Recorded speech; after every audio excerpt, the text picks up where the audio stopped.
마태복음 12장 말씀인데요. 오늘도 많이 깁니다. 많이 길기도 하고, 사실 오늘은 여러 가지 얘기들이 많이 있어서 사실은 설교를 여러 편 할 수 있는 그런 내용들인데, 이렇게 나눠서 또 읽고 같이 이렇게 보겠습니다. 그래서 오늘은 내가 걸어가야 할 길이라는 제목으로 말씀을 준비했습니다. 오늘 12장 참 많은 사건들이 나오는데요. 일단 저희가 좀 두 가지 내용을 먼저 봤습니다. 읽었습니다.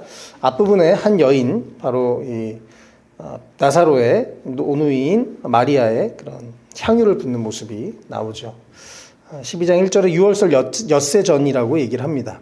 그래서 그 전 토요일인데요. 예수님 돌아가시기 전 토요일 날 베다니에 가셨습니다. 베다니는 그 예루살렘에 아주 가까운, 안식일에 걸어갈 수 있는 아주 가까운 거리에 있는, 바로 옆에 있는 산 언덕이고, 언덕 마을이고요.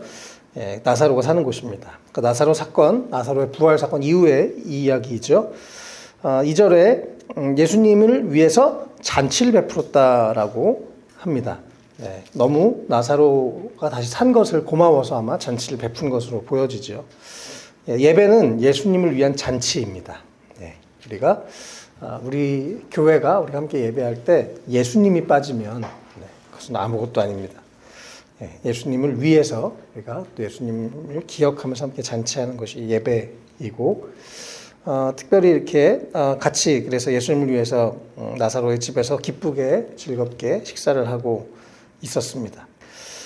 그런데 3절에 마리아가 나드 향유 한 근을 예수님 발에 부었고 머리털로 발을 닦았다고 하죠. 한 근, 이게 여기서 나드 한 근이 한 300g 이렇게 된다고 하더라고요. 300ml. 그래서 적은 양이 아닙니다. 이렇게 작은 물병 같은 그 양의 향유를 부었습니다. 또 이게 사실 학자들마다 이게 성경에 지금 몇 군데 나옵니다. 3군데 정도 나오는데 이 예수님의 머리에 혹은 발에 기름을 부었다는 장면이. 그래서 학자들이 이걸 가지고 뭐 한 사건을 여러 번 얘기하는 거냐, 뭐 아니면 3가지 사건으로 보느냐라고 견해가 차이들은 있습니다.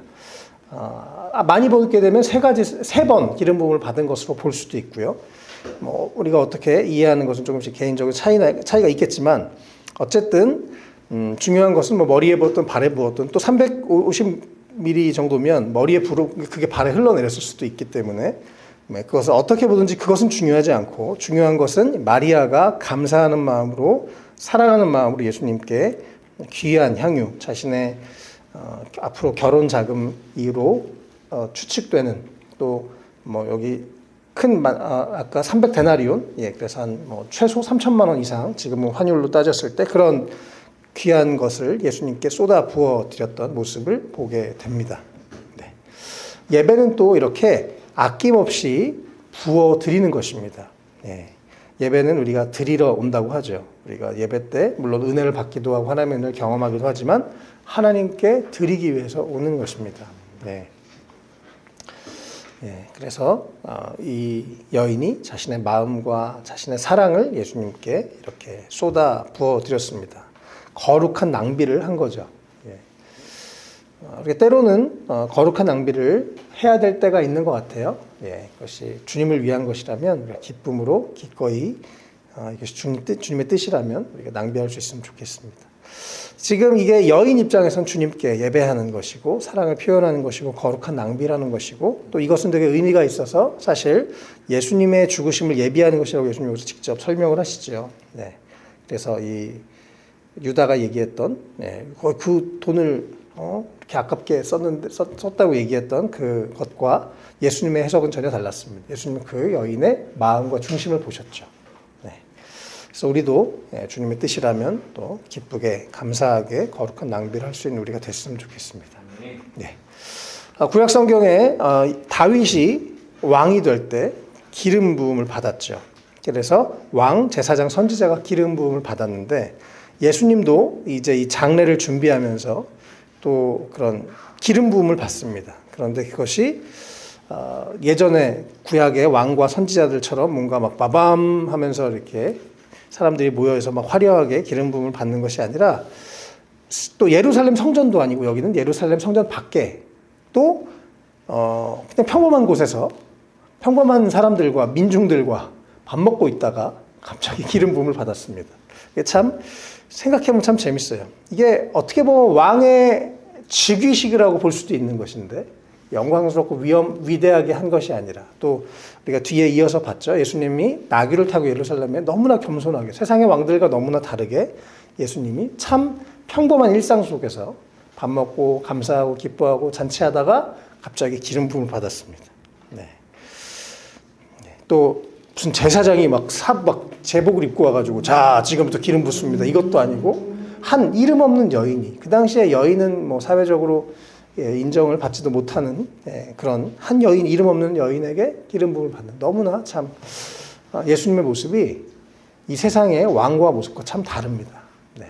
사랑의 왕이신 예수님, 사랑의 왕이신 예수님께서 참 평범하게 그러나 아주 멋지게 세상과는 다른 모습으로 또 왕으로서 내가 이제 왕이니까 막 내가 다스릴 거야. 그리고 이제 이 당시에 로마의 군대 장관들 어디에 이렇게 승리에 입성을 하면서 백마를 타고 들어가면서 사람들은 다 절하고 이제 내가 여기 왕이고 우리가 이 나라를 다스리고 막 이런 통치자로 간 것이 아니라 예수님 너무 겸손하게 또 너무나 평범하게 계셨던 모습이 참 아름답고 멋지십니다.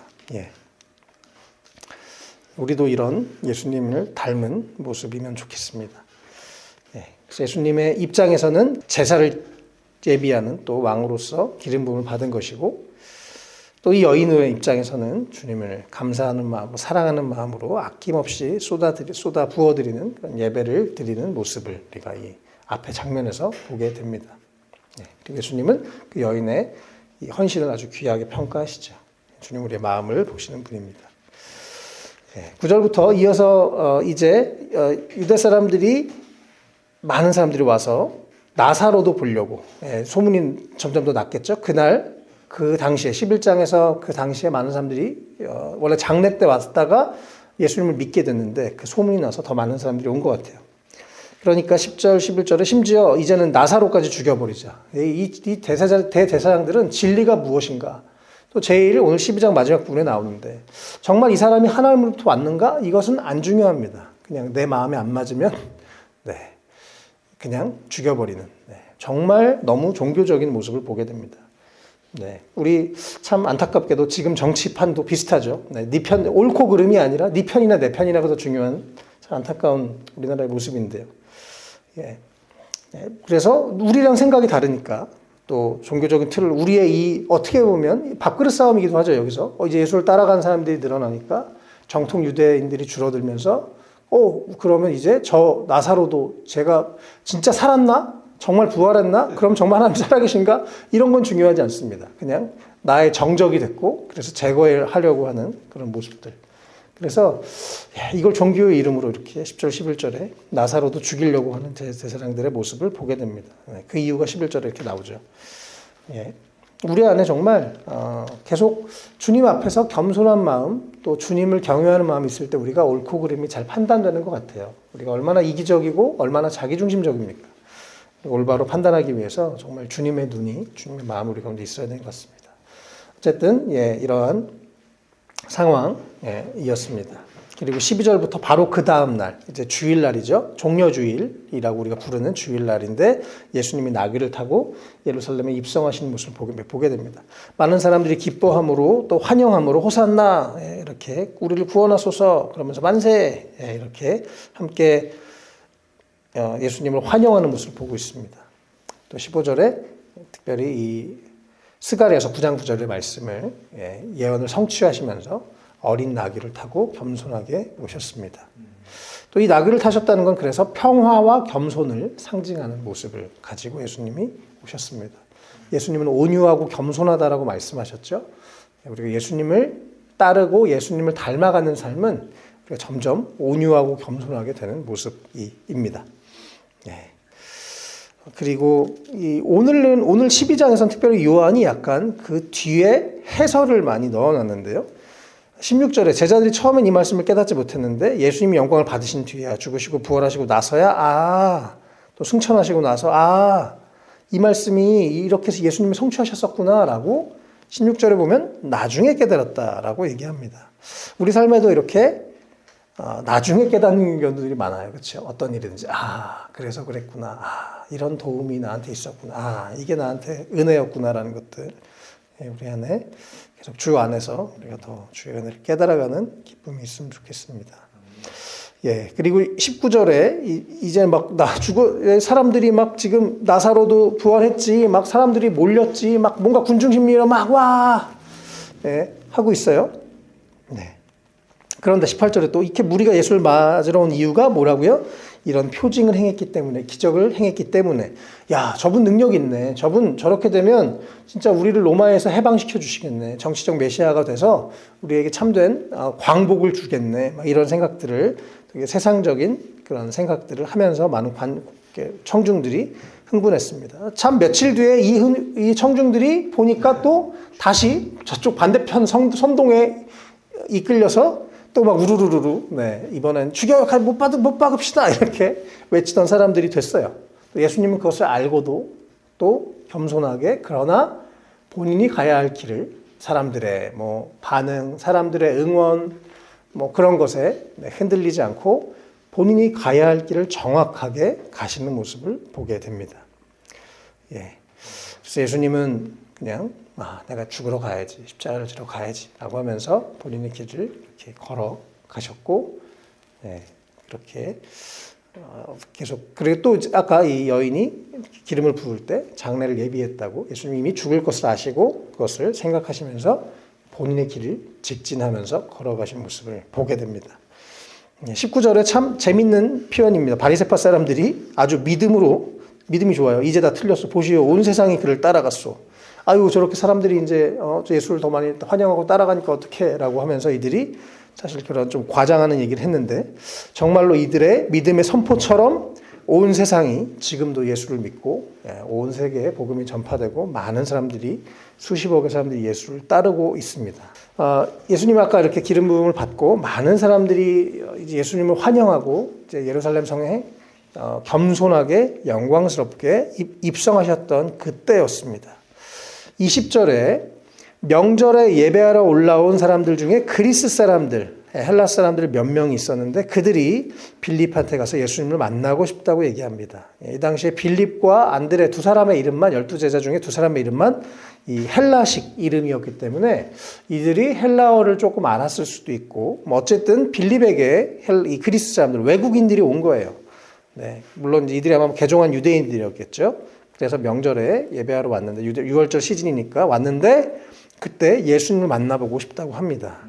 그러니까 23절에 드디어 예수님이 요한복음 앞에서부터 5번이나, 4번, 5번, 4번 계속 내 때가 아니다 말씀하시는데, 여기서 드디어 내 때가 왔다고 말씀하십니다. 23절에 인자가 영광을 받을 때가 왔다라고 말씀합니다. 누가 왔을 때요? 이방인들이 왔을 때. 이제 복음이 온 세상에 전파되는 그것. 앞으로 예수님은 내가 죽고 부활해서 십자가와 부활의 그 복음이 온 세상에 전파되고 하나님의 나라, 하나님의 백성으로이 되어서 모든 사람들이 그렇게 주님 앞에 돌아오는 그런 일들을 보시고, 믿음으로 보시고 이제 때가 됐다라고 말씀하십니다. 이제 승리의 때, 고난의 때, 영광의 때가 왔다는 것입니다. 그래서 이 교회가 온 세상에 전파되게 됐죠. 예수의 복음이요. 우리도, 또 우리 교회도, 이번 주에 이 말씀을 다시 읽으면서, 주님, 우리도 우리 교회를 통해서 앞으로 또 열방에 더 많은 사람들, 우리가 지금 선교사님들을 돕고 있기도 하지만 또 가서 복음 전하고 선교하는 일들도 허락해 주십시오. 이렇게 기도를 하게 됐습니다. 그런 날이 오게 될 줄 믿습니다. 24절, 25절에 예수님이 이 말씀하시고, 이제 영광을 받을 때가 됐다. 그리고 나서 영광을 받을 때가 됐으니까 이제 뭘 할 거냐면 죽겠다는 겁니다. 그러면서 내가 죽어야 열매를 맺는다. 미랄이라는 것, 씨앗은 죽어야 열매를 맺는다. 라고 말씀을 하십니다. 우리도 죽음을 통해서 누군가를 위해서 흘리고 또 나눠주고 이렇게 피를 흘리고 그럴 때 죽음을 통해서 생명을 낳게 되는 이 세상의 원리가 그렇죠. 그래서 예수님이 자기 목숨을 사랑하는 것이 아니라 또 자기의 목숨을 미워하고 다른 사람들을 위해서 생명을 나눠줄 때 생명이 살아날 것이다 이렇게 가르쳐 주십니다. 그리고 26절에 나를 따라오려면 너희도 나를 섬기려면 나를 따라와라 말씀하세요. 네. 그리고 나를 섬기면 아버지께서 그를 높여주실 것이다. 높여지려고 이름을 알리려고 사는 게 아니라 죽으려고 사는, 희생하려고 살고 섬기려고 살고 도우려고 사는 것, 이것이 그리스도의 제자의 모습입니다. 예, 우리도 이렇게 더 주님을 사랑하고 또 나보다 주님의 뜻이 먼저가 되어서 또 헌신하고 다른 사람에게 주고 나눌 수 있는 은혜가 있으면 좋겠습니다. 예, 예수님이 말씀하셨죠. 그래서 사도 바울이 그것을 인용하는데요. 주는 것이 받는 것보다 복되다. 우리가 줄 수 있는, 더 많은 것을 줄 수 있는 우리가 되면 좋겠습니다. 네. 또 예수님 그래서 이 그리스 사람들까지 보시고 얘기하시고 이제 제가 참 이번 주에 이 말씀을 읽고 이제 내가 걸어가야 할 길이라는 제목을 정한 이유가 27절 말씀이었습니다. 아주 은혜가 됐어요. 27절 말씀. 참 위로가 됐어요. 왜냐하면 예수님이 27절에 지금 내 마음이 괴로우니 무슨 말을 해야 할까? 아버지 이 시간을 벗어나게 해주십시오라고 말할까? 아니다 라고 말씀하시는데 보니까 정말 예수님이 괴로우셨던 것 같아요. 네. 예수님이라고 막 그냥 나는 괜찮아 이게 아니고 예수님도 솔직히 괴로우셨어요. 그래서 내가 이 시간을 벗어나게 해주세요라고 말도 하고 싶었었던 것 같아요. 그런데 이 뒷부분 나는 바로 이 일 때문에 이때 왔다라고 하는 명확한 내가 걸어가야 할 길이 명확하고 나의 사명감이 명확하고 방향이 명확하고 근데 그게 힘들어도 가는 어려워도 가는 두려워도 가는 특별히 아까 여기 내 마음이 괴롭다고 하는 단어가 두려움, 근심, 흔들림, 불안, 불만 이런 것을 다 표현한 단어입니다. 예수님도 그러셨다는 거예요. 그런데 그분의 감정은 그렇지만 그분의 의지는 그래도 나는 갑니다. 예. 그래도 나는 갑니다. 왜? 이게 이 일 때문에 이때에 내가 왔기 때문에 내가 마셔야 할 잔을 마시고 내가 달려야 될 십자가에 달리고 내가 받아야 될 고난과 이런 모든 어려움들을 당해야 된다는 확신과 결심이 서 있는 모습. 이게 참 은혜가 되더라고요. 그래서 28절에 아버지의 이름을 영광스럽게 드러내십시오라고 고백합니다. 네. 아버지의 이름을 영광스럽게 하십시오. 내가 전하는 말씀을 통해서 또 나의 모든 일들을 통해서 아버지의 이름을 영광스럽게 드러내십시오. 마치 우리에게 주기도문에서 가르쳐 주신 거랑 똑같죠. 우리에게 아버지의 이름을 거룩히 여김을 받게 해 주십시오라고 우리가 그렇게 주기도문에서 배운 것처럼 예수님이 가르쳐 주셨던 것처럼 예수님이 먼저 그렇게 기도하셨고 그렇게 사셨습니다. 그러자 그 마음을 예수님의 결심 또 예수님이 다시 한번 그 결심을 선포하시고 나도 힘들어, 나도 두려워, 나도 죽겠어. 근데 난 갈 거야. 난 이것 때문에 왔어. 라고 아버지 그렇게 해주세요. 라고 하니까 하늘로부터 소리가 들립니다. 하나님의 음성이 들립니다. 내가 이미 영광되게 했고 앞으로 영광되게 하겠다. 그것을 하나님 아버지가 기쁘게 받으셨다는 거죠. 그리고 하나님 아버지가 도장을 찍어주십니다. 이것이 특별히 복음서에 보면 3번 하늘에서 소리가 들리거든요. 처음엔 내가 이는 내 사랑하는 자요 내 기뻐하는 자다라고 어떤 사역을 하기 전에 성령이 내리시면서 내가 너를 사랑한다라고 말씀하시고 두 번째 변화산에 있을 때도 이는 내 사랑하는 거 내 기뻐하는 자니 너희는 저의 말을 들어라. 내가 사랑하는 자고 특별한 하나님 보내신 자니 저의 말을 들으라라고 말씀하시고 오늘 3번째 아버지의 마지막 말씀 내가 영광스럽게 했고 영광스럽게 하리라 말씀하시는 음성을 듣고 예수님은 여기서 결심을 하고 그래 이것이 맞구나 내가 가야 되겠다라고 더 그런 강한 확신을 가지셨다고 생각합니다. 네. 사람들이 천둥이 난 게 아니라 예수님이 30절에 또 이 소리가 난 것은 나를 위한 게 아니라 너희를 위한 거야 라고 말씀하시면서 이것은 내가 지금 걸어가야 할 길이고 내가 걸어가야 할 길이 맞다는 것이고 그래서 너희는 나를 믿어야 돼. 이것이 사실 계속 뒤에 얘기입니다. 그래서 내가 아니라 사실 나를 보내신 하나님을 믿어야 돼. 이것이 50절 뒷부분까지 계속 연결되는 말씀이에요. 그러면서 31절부터 예수님이 이제는 이 세상의 심판이 받을 때고, 이제 이 세상의 통치자 사탄은 이제 쫓겨날 것이고, 이제는 예수 그리스도가 십자가로 이 세상의 방법이 아닌 어떤 총칼을 들고 와서 이제 권력을 차지하는 방법이 아닌 반대로 사랑하고 섬기고 대신 죽는, 미랄이 썩어져 죽어버리는 그런 세상과는 너무나 다른 방법으로 예수님이 죽으시는 것을 말씀하십니다. 그리고 그 십자가로 부활의 능력으로 이제 사탄이 패배하고 그 예수 그리스도를 믿는 사람들이 구원을 받게 되는 일들이 일어난다는 걸 말씀하세요. 그래서 32절에 내가 땅에 들여서 올라갈 때, 이 올라간다는 게 두 가지 의미가 있는데, 하나는 십자가에 이렇게 매달려서 올라가는 것을 의미하기도 합니다. 또 다른 것은 나중에 주님이 예수님을 들어 올리셔서 부활시키시고 승천시키시고 승귀라고 하죠. 하나님의 보좌 우편에 다시 영광스럽게 앉히시는 이것을 통해서 모든 사람들을 내게로 이끄는, 모든 사람들을 구원하는 문이 열리는 그런 일들이 일어날 것이다 라고 예수님이 말씀을 하십니다.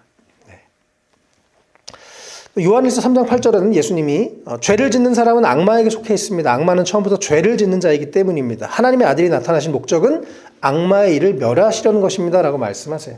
그래서 예수님은 사탄의 일을 멸하기 위해서 이 땅에 오셨고 이렇게 죽으셨습니다.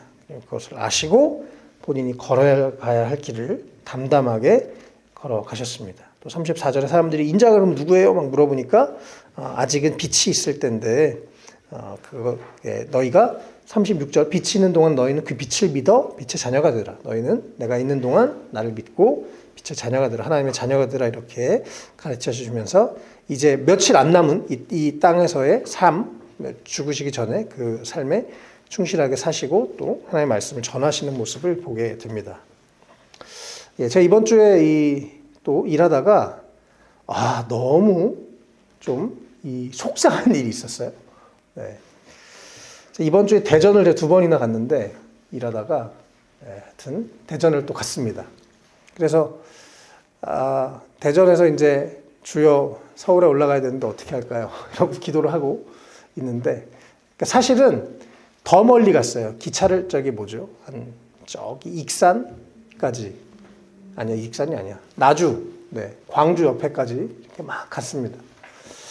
그래서 이제 올라와야 되는데 거기는 사람이 너무 손님이 서울 오는 사람이 없을 것 같아서 기차를 타고 대전에 내렸어요. 그래서 대전에는 좀 손님이 있을까? 그래서 대전역에서 내렸는데 제가 그 전날도 대전역에서 허탕을 치고 기차를 타고 밤에 올라갔거든요. 근데 그 다음날 또 대전을 가게 된 거예요. 주님, 오늘은 좀 어떻게 좀 봐주시면 안 될까요? 그랬는데 대전역에 내렸는데 서울 가는 손님이 딱 내리자마자 이제 기차역에서 나오자마자 이건 주님이 주신 선물이다. 그래서 50만 원 괜찮다. 이래서 막 택시를 타고 이제 갔어요. 그래서 택시를 딱 내리려고 하는 어디 대전 외진데에 딱 내리려고 하는데 이 사람이 도망갔어요. 네. 그러니까 저는 택시비도 만 얼마를 쓰고 이러지도 저러지도 못하는, 거기에 내리면 다른 손님이 있을 그런 동네도 아니고. 이 사람은 지금 분명히 식당 안에 아직 있는데 취소를 했고, 가서 따지자니 또 이 택시기사분을 보내자니 택시가 올 만한 동네가 아니고, 이러지도 저러지도 못하다가 이제 이분이 취소한 걸 확인하고 다시 이제 택시 기사님 잠깐만 기다려주세요. 그리고 이제 이 사람이 이렇게 해서 도망가고 다 취소해버렸네. 어떻게 해요? 그래서 다시 이 택시를 타고 막 헤매다가 이제 대충 아무거나 잡고 이렇게 택시비를 다시 벌어야 되니까.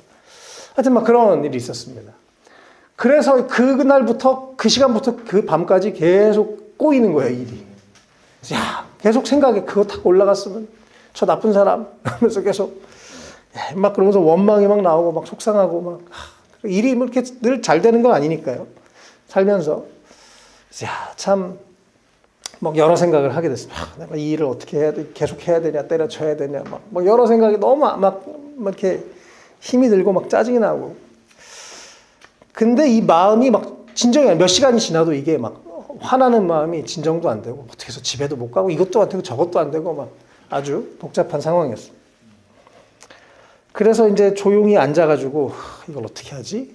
이러고 있다가 그냥 이제 결국에 세종시에서 버스 타고 집에 갔는데 막 헤매다가 세종시에서 이제 앉아가지고 시간이 이제 버스 시간 조금 남았길래 성경을 폈습니다. 그때 27절 말씀이 너무 위로가 되는 거예요. 예수님도 내가 괴로웠어. 그렇다고 내가 이걸 벗어나게 해주시오 말할까? 아니다. 괴로웠는데, 어려웠는데, 살면서 힘든 게 있고, 나도 십자가 지기 싫고, 때려치고 싶고, 막 원망이 되고 화가 나고, 막 꼭 이렇게 살아야 되나, 꼭 이렇게 해야 되나, 많은 생각이 들 수 있지만, 그래도 예수님이 바로 이 일 때문에 내가 왔다. 이 말씀이 참 위로도 되고, 도전도 되고, 그렇지. 그런 생각이 들었습니다. 예, 그래서 뭐 어떻게 보면 큰일이 아닐 수 있는데, 저한테는 아주 큰일이었어요. 그래서 이 며칠 동안 스트레스 받을 뻔했는데 이 말씀 앞에서 바로 그렇지. 내가 걸어가야 될 길이라면 이렇게 일하고 이렇게 사람 만나고 또 이렇게 해서 또 전도도 하고 돈도 벌고 또 교회도 가정도 섬기고 뭐 이것이 주님 허락한 길이고 내가 가야 할 길이라면 가야지. 그런 마음들을 결심을 하니까 바로 마음이 편안해지고 저의 이 흔들리는 짜증나는 감정이 진리 앞에서 다시 한번 딱 굳건하게 의지 앞에서 딱 서니까 오케이. 그러고 마음을 고쳐먹고 그 다음날 더 열심히 일했습니다. 네. 예수님은 이렇게 본인이 걸어가야 할 길을 가셨는데 참 감사하게도 예수님이 인간으로 오셔서 우리랑 같은 경험들을 하십니다. 어려움도 겪고 또 하기 싫을 때도 있고 짜증날 때도 있고 힘들 때도 있고 괴로울 때도 있고 막 불안할 때도 있고 혼란스러울 때도 있고 이 길이 맞나? 막 여러 고민들도 예수님이 하셨었던 것 같아요. 그런데 이 일 때문에 왔다고 하셨던 예수님. 오늘 이 말씀 우리가 좀 마음에 깊이 새기면 좋겠습니다. 그리고 나도 나에게 하나님이 허락하신 상황 부르신 자리에서 내가 이 일 때문에 왔지. 주님이 날 이곳에 부르셨지. 내가 걸어가야 될 길을 걸어가야지 라고 하는 그런 우리가 되면 좋겠습니다. 예수님께서 이 말씀 아까 빛이 있는 동안 빛의 자녀가 되라고 하시고 이들이 죽이려고 하는 것 잠깐 숨어 계셨습니다. 그리고 이제 6월절에 맞춰서 정확하게 잡혀서 돌아가셨죠. 그리고 이제 이것은 이 어떤 요한의 오늘 계속 해석 또 인용입니다. 37절에 예수님이 많은 표적을 행했는데도 그들은 예수님을 믿지 않았고 이사야의 이런 말씀처럼 그렇게 하나님이 눈을 멀게 하셨기도 했고 동시에 그들도 그들의 눈이 멀어서 진리이신 예수님을 보지 못했다라고 얘기합니다. 또 재밌게도 요한이 41절의 해설을 그가 예수의 영광을 보았기 때문에 이렇게 말했다라고 얘기합니다. 그래서 이사야가 어떻게 경험했는지 모르겠지만 그 독생자 하나님 삼위일체 하나님의 영광을 이사야가 보고 또 그 말씀을 이렇게 기록한 것으로 요한이 여기다가 다시 기록을 하고 해설을 하고 있는 모습이 좀 참 특이하고요. 특별히 43절에 43절에요. 지도자 가운데도 예수를 믿는 사람이 점점 많이 생겼는데 유대인 지도자 가운데도 또 그러나 바리새파 사람들이 워낙 강렬하게 지금 예수를 막 죽이려고 하고 어떻게 공격하려고 하고 이제 이 지금 분위기를 어떻게 반전시키려고 막 하는 상황이었기 때문에 사람을 두려워서 내가 믿긴 믿지만 예수님을 믿는다고 감히 고백하지 못하는 사람들이 나왔었습니다. 실제로 니고데모나 또 그 아리마대 요셉 같은 사람도 회당의 그 전체 공의회 의원이었지만 이렇게 대놓고 얘기를 하지 못했었죠. 근데 그 이유가 43절에 하나님의 영광보다 사람의 영광을 더 사랑했기 때문에 그랬다라고 요한이 역시 해설해주고 있습니다. 이들의 그런 체면 또 뭐 사람의 영광이라는 거 아마 자기의 이름, 자기의 명예, 자기의 어떤 이익이 더 커서 그것이 하나님의 영광을 보는 것에 가리우게 되는 그런 것을 작용한 것 같습니다. 우리도 하나님의 영광을 우리 사람의 영광, 나의 영광보다 더 사랑하는 그래서 진리를 보고 하나님의 뜻을 잘 분별할 수 있는 우리가 되면 좋겠습니다. 예수님이 이제 마지막 아까 사실 앞에 있는 말씀이랑 연결되어서 46절에 나를 믿는 사람은 나를 믿는 게 아니라 나를 보내신 분 아버지를 믿는 것이다. 아까 28절에 아버지의 이름을 영광스럽게 하옵소서라고 기도하셨고 실제로 여기서 계속 아버지를 증언하십니다. 또 나는 빛이고 이제 빛이고 예수님의 목적은 47절에 나는 심판하러 온 게 아니라 구원하러 왔다고 그렇게 명확하게 예수님의 목적을 밝히고 계시죠. 예수님은 알고 계셨습니다. 그리고 더 많은 사람들이 구원받도록 계속 위협이 있고 어려움이 있고 공격이 있고 하지만 계속 본인이 걸어가야 할 길을 걸어가시면서 본인이 계속 나는 하나님으로부터 왔다. 뭐 저들이 신성모독으로 지금 걸고 넘어지려고 하는 그 제목인데 나는 메시아야, 메시아니까 계속 그리고 영혼들을 구원하기 위해서 계속 그렇게 외치시는 모습들을 보게 됩니다. 네. 네. 오늘 이 말씀 사실 참 많은 내용 또 다양한 이야기들이 이 안에 있었는데요. 이 여인 아까 우리 앞부분에 향유를 부었던 여인 그것이 그 여인이 걸어가야 할 길이었습니다. 그 여인이 할 수 있는 최선이었죠. 예수님의 죽으심을 준비하는. 그래서 기쁨으로 주님께 쏟아 부어 드렸습니다. 또 예수님은 겸손하게 또 막 사람들의 인기와 사람들이 어떤 것을 바라는 것이 또 자신의 어떤 명예와 명성 바라는 게 아니라 그냥 겸손하게 또 하나님의 그 구약의 예언을 성취하기 위해서 나귀를 타고 가시는 그런 겸손한 모습. 또 정말 겸손하게 사람들이랑 밥 먹다가 너무나 막 어떤 종교적인 의식 중이 아니라 그냥 너무 자연스럽게 평범한 일상 중에 기름 부음을 받는 예수님의 모습을 우리가 볼 수 있고 또 그러나 예수님 안에는 내가 걸어가야 할 길 저 먼 훗날의 모습, 비전을 보고 계셨습니다. 그것은 모든 민족이 하나님 앞에 나와 하나님을 예배하게 되는 그것을 보고 계셔서 그리스 사람들이 왔을 때 비로소 야 이제 때가 됐다라고 말씀하시는 것을 보게 됩니다. 그래서 예수님은 참 큰 뜻을 품고 또 너무나 평범하게 그러나 본인이 걸어가야 할 길을 힘들에도 불구하고 괴로워도 또 불평할 수 있지만 하지 않고 내가 이 일 때문에 이때 왔다라고 말씀하시면서 본인이 걸어가야 할 길을 걸어가셨습니다. 우리 삶에도 혹시 여러 가지 어려움이 있는지 모르겠습니다. 그러나 힘내시고 또 어디에 있든지 내가 걸어가야 될 길을 믿음으로 걸어가는 우리가 되면 좋겠습니다.